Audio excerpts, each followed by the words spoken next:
అదే RTV app వార్తల్ని క్షణాల్లో చదివే అవకాశం ఉంటుంది. ఒక న్యూస్ పేపర్, ఒక టెలివిజన్ ఛానల్ మీ చేతుల్లో ఎప్పుడూ ఉంటాయి. రాష్ట్రం ఇబ్బందుల్లో ఉన్నప్పుడు మరి ఐటీ ఎంప్లాయీస్ తరఫున మరి ఒక చరిత్రాత్మకంగా హైదరాబాద్లో గౌరవనీయులైన ముఖ్యమంత్రి గారు అప్పుడు జగన్మోహన్ రెడ్డి రాజమండ్రి జైల్లో పెట్టినప్పుడు మరి విజయవంతంగా మద్దతు సభ అప్పుడు యావత్ రాష్ట్రంలోనే 2 తెలుగు రాష్ట్రాల్లో కూడా చంద్రబాబు నాయుడు గారి మీద ప్రజలకున్న గౌరవం, నమ్మకాన్ని ప్రస్ఫుటంగా 10 మందికి తెలియజేసిన సభ.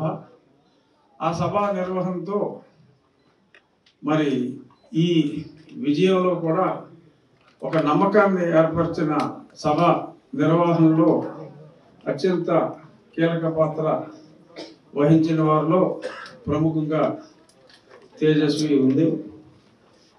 తేజస్వికి ఈరోజు కల్చర్ అంటే ఐటీ నుంచి వచ్చి ఈ కల్చరు ఇదంతా కొత్త అయినప్పటికీ రాబోయే రోజుల్లో మంచి మంత్రి గారు ఉన్నారు. ఆయనకి కల్చర్ అంటే కళారంగం అన్న, సంస్కృతి సాంప్రదాయాలన్న అత్యంత ప్రాధాన్యత ఇచ్చే వ్యక్తి ఈరోజు ఈ మంత్రిగా ఉండటం, కల్చర్ గురించి ఇప్పుడు తెలుసుకొని అద్భుతంగా తను రాణించగలదు అనే నమ్మకం అందరికీ ఉంది. ఈ కల్చర్ అనే దానికి ఇప్పుడు నాటక రంగంలో మన గుమ్మడి గోపాలకృష్ణ గారు ఉన్నారు. సో వారి నిర్దేశకత్వంలో అంటే వారు కూడా ఈ రంగంలో అనుభవజ్ఞులు కాబట్టి వీరందరి గైడెన్స్తో యాక్చువల్గా కల్చర్ అనేది చాలా ఇంపార్టెంట్ సబ్జెక్ట్. బట్ మరి ఎందుకనో ఆ కల్చర్కి ఇవ్వాల్సిన గౌరవం ఇవ్వలేదు. ఇప్పుడు రాష్ట్రంలో అసలు మన తెలుగు భాష, సంస్కృతి, సాంప్రదాయం ఇవన్నీ కూడా కల్చర్ కిందే తీసుకురావచ్చు. సో రాబోయే రోజుల్లో సంస్కృతి సాంప్రదాయాలకి మరి పెద్ద పీట వేసే దిశగా నేర్చుకుంటూ 10 మందికి కల్చర్ గురించి నేర్పుతూ మా దుర్గేష్ గారి నిర్దేశకత్వంలో నాకు కూడా ఈ కల్చర్ అంటే కొంచెం కాదు కొంచెం ఎక్కువ మక్కువే కాబట్టి డెఫినెట్గా నేను చేయదగ్గ సూచనలన్నీ కూడా నేను కూడా తేజస్వికి అందజేస్తూ ఎంతో ఘనమైనటువంటి చరిత్ర ఉన్నటువంటి ఆంధ్రప్రదేశ్ రాష్ట్ర కళా సాంస్కృతిక వైభవం గడిచిన 5 సంవత్సరాల కాలంలో కుంటుపడిపోయినటువంటి విషయం మనందరికీ తెలిసిందే. ఈ రాష్ట్రంలో జాతీయ స్థాయిలో పేరెన్నికైనటువంటి కళాకారులు మనకు మాత్రమే సొంతమైనటువంటి పద్యనాటకాన్ని అద్భుతంగా ఆలపించగలిగేటువంటి నటనాగ్రేశ్వరులు, కవులు, కళాకారులు ఎంతో మంది పుట్టినటువంటి ఈ ఆంధ్రదేశంలో ఇప్పుడు మళ్ళీ సాంస్కృతిక పునరుజ్జీవం చేయడానికి ఒక ప్రత్యేకమైనటువంటి కార్యక్రమాన్ని ముఖ్యమంత్రి చంద్రబాబు నాయుడు గారు, ఉప ముఖ్యమంత్రి పవన్ కళ్యాణ్ గారు చేపట్టినటువంటి నేపథ్యంలో ఇవాళ ఈ శాఖకి చాలా అద్భుతమైనటువంటి ప్రగతి ఉంటుందనేటువంటి నమ్మకం ప్రజల్లో ఉంది. అది నిలబెట్టడానికి ఇవాళ వారు ఐటీ రంగంలో చాలా నిష్ణాతులైనప్పటికీ కూడా ఏ రంగంలో ఉన్నా కూడా నాయకత్వ లక్షణాలు అనేటువంటి ప్రధానం.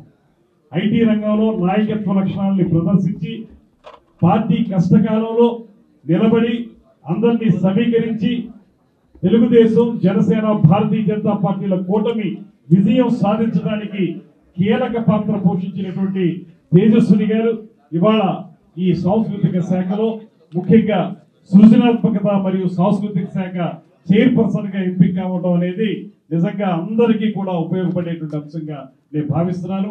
ఆమె నేతృత్వంలో ఖచ్చితంగా ఈ క్రియేటివిటీ అనేటువంటిది ఐటీ రంగానికి అదేవిధంగా దీనికి కూడా పోలిక ఉంది. అక్కడ క్రియేటివిటీ కావాలి, ఇక్కడ క్రియేటివిటీ కావాలి. ఆ రెండింటిని సమపాలనలో రంగరించి రాబోయే రోజుల్లో తాను తీసుకున్నటువంటి పదవికి సంపూర్ణంగా న్యాయం చేయగలుగుతారని, రాష్ట్రంలో కనుమరుగైపోతున్నటువంటి జానపద కళారూపాలు ఏవైతే ఉన్నాయో ఆ జానపద కళారూపాలని తిరిగి మనం బతికించడానికి మనం అందరం కలిసి కృషి చేద్దాం అనేటువంటి మాటని నాకు లభించినటువంటి అదృష్టం మరొకటి ఏంటంటే ఈ మంత్రిత్వ శాఖకు సంబంధించినటువంటి 2-3 విభాగాల్లో ఓ పక్కన తేజస్విని గారు మరో పక్కన గుమ్మడి గోపాలకృష్ణ గారు ఉండటం అనేది నిజంగా అద్భుతమైనటువంటి అంశం. వీరిద్దరితో కలిసి అదేవిధంగా పర్యాటక చైర్మన్ గా వచ్చినటువంటి బాలాజీ గారు అందరినీ కలుపుకుని ఈ మంత్రిత్వ శాఖని ముందుకు తీసుకెళ్ళడానికి నిరంతరం కృషి చేస్తామని, అందులో తేజస్విని గారు తప్పనిసరిగా విజయం సాధించగలుగుతారనేటువంటి మాటని మనస్ఫూర్తిగా నమ్ముతూ వారికి శుభాభినందనలు తెలియజేస్తూ ఖచ్చితంగా మనందరం కలిసి ఈ రాష్ట్రాన్ని మళ్ళీ గాడిన పెట్టడానికి ముఖ్యమంత్రి గారు చేసే ప్రయత్నానికి వారి చేతులకు బలాన్ని ఇవ్వడానికి మనం కూడా కృషి చేద్దాం అనేటువంటి మాటను తెలియజేసుకుంటూ సెలవు తీసుకుంటున్నాను. ఈ రోజు నేను ఈ స్థానంలో ఉన్నానంటే ఖచ్చితంగా నా గురువులు చంద్రబాబు నాయుడు గారు, నారా లోకేష్ అన్న, అలాగే మా ఎమ్మెల్యే జనార్దన్ గారు ఖచ్చితంగా వాళ్ళ తోడ్పాటు లేకుండా నేను ఇక్కడ లేను అని నమ్ముతూ అది ప్రతి ఒక్కరికి తెలియజేస్తూ అందరికీ నమస్కారం. చంద్రబాబు నాయుడు గారి విజన్ కి, ఆయన ఆశయాలకు అట్రాక్ట్ అయిన ఒక మధ్య తరగతి అమ్మాయిని నేను. మీ అందరికీ తెలుసు ఎలాగా మీ అందరి ఇంట్లో మనిషిగా నేను పెరిగాను అన్నది. ఈరోజు ఇది రావడం అన్నది నాకు ఆల్మోస్ట్ ఒక 100 స్టేజ్ల మీద స్పీచ్లు ఇచ్చాను, ఎందరో ఎమ్మెల్యేల గురించి మాట్లాడాను, మంత్రుల గురించి మాట్లాడాను, ఆఖరికి మన ముఖ్యమంత్రి గారి గురించి కూడా మాట్లాడాను. కానీ ఈ రోజు నాకు దక్కిన ఈ అరుదైన గౌరవం వల్ల నాకు మాటలు రావట్లేదండి. చాలా చాలా చాలా ఆనందంగా ఉంది. ఈరోజు ఇది చిన్న విషయం కాదు. ఎటువంటి బ్యాక్గ్రౌండ్ లేకుండా ఈ గౌరవం ఇవ్వడం అనేది నాకు తెలిసి కేవలం తెలుగుదేశం పార్టీ ద్వారా, కేవలం నారా చంద్రబాబు నాయుడు గారి ద్వారానే సాధ్యం. చాలా ఆనందంగా ఉంది. అదేవిధంగా చంద్రబాబు నాయుడు గారు ఎప్పుడూ అంటారు పదవికి ప్రొఫెషనలిజం జోడించాలి అని. అదేవిధంగా తండ్రి బాటలోనే నడుస్తూ కేవలం మాటల్లో యువతని రాజకీయాల్లోకి పిలవడం కాదు, వారికంటూ ఒక ప్లాట్ఫామ్ క్రియేట్ చేయాలి.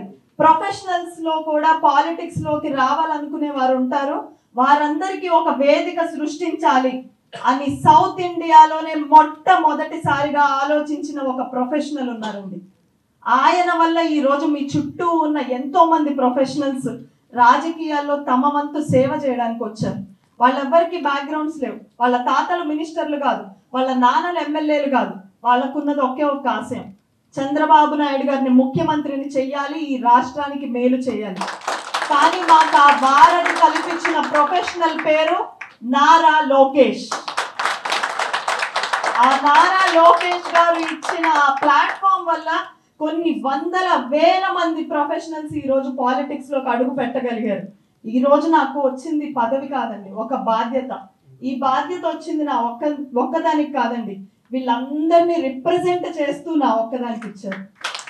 కాబట్టి ఈ బాధ్యత, ఈ పదవి నాకు వచ్చిందని నేను ఎప్పుడు నమ్మను.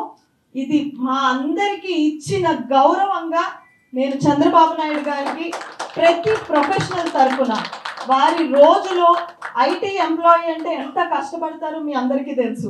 పొద్దున్నే 9ంటికి ల్యాప్టాప్ ముందు కూర్చుంటే సాయంత్రం 9, 10, 1, 2 యుఎస్ టైమింగ్లు, ఈఎస్టీలు, యూఎస్టీలు అన్ని టైమింగ్ల్లో మాకు వర్క్ ఉంటుంది. ఆల్ టైమ్ ఎంప్లాయీ మేము యాక్చువల్గా. అలాంటి టైంలో కూడా ప్రతిరోజు మాకు ఎలా ఉంటుందో తెలుసండి, రాజకీయాల్లో మీకు ఇదంతా కొత్త అవ్వచ్చు. మార్నింగ్ 8:30కి ఇక్కడ ఉన్న కోర్ టీమ్ మెంబర్స్ అందరికీ తెలుసు, ప్రతిరోజు గంట కొట్టినట్టు మేము ప్రతిరోజు 8:30కి మీటింగ్ ఉంటుంది. ఏం చేయగలం, ఇంకా ఎక్కువ మంది ప్రొఫెషనల్స్ని ఈ ప్లాట్ఫామ్కి ఎలా దగ్గర చేయగలం, ఇంటర్న్షిప్, ఇందాక దర్శిత్ చెప్పినట్టుగా ఇంటర్న్షిప్ ద్వారా స్టూడెంట్స్ని పాలిటిక్స్లోకి ఎలా తీసుకురాగలం, ఇలా కొత్త కొత్త మార్పులు రాజకీయాల్లో ఎలా తీసుకురాగలం. ఒక్క మాట నిజమండి, ఎంత సరికొత్త ఐడియా అయినా కూడా చంద్రబాబు గారు ఒక్కసారి కూడా మాకు నో చెప్పలేదు. లోకేష్ అన్న తోడ్పాటు మాకు ఎప్పుడూ ఉంది. కాబట్టి ఈరోజు ప్రొఫెషనల్స్ వింగ్ ఇందాకటి నుంచి అందరూ గ్రాటిట్యూడ్ ఈవెంట్ అంటున్నారు. దాని వెనక 1200 మంది చేతులు ఉన్నాయి. 1200 మంది 30 రోజులు కష్టపడితే ఆ ఈవెంట్ జరిగింది. ఎంతో కష్టపడితే ఈరోజు చంద్రబాబు నాయుడు గారు గెలిచారు. కాబట్టి నాకు ఖచ్చితంగా ఈ గౌరవాన్ని మా ప్రొఫెషనల్స్ అందరికీ యువతకి ఇచ్చిన ఒక గౌరవంగా నేను దీన్ని భావిస్తాను. ప్రొఫెషనల్స్కి ఇచ్చిన ఒక గౌరవంగా దీన్ని భావిస్తాను. దీన్ని చాలా బాధ్యతగా నేను ఖచ్చితంగా నిర్వహిస్తాను. మరిన్ని వీడియోస్ కోసం ఛానల్ ని సబ్స్క్రైబ్ చేయండి. లేటెస్ట్ అప్డేట్స్ కోసం వాట్సాప్ ఛానల్ ని ఫాలో అవ్వండి. అండ్ లింక్ డిస్క్రిప్షన్ లో ఉంది.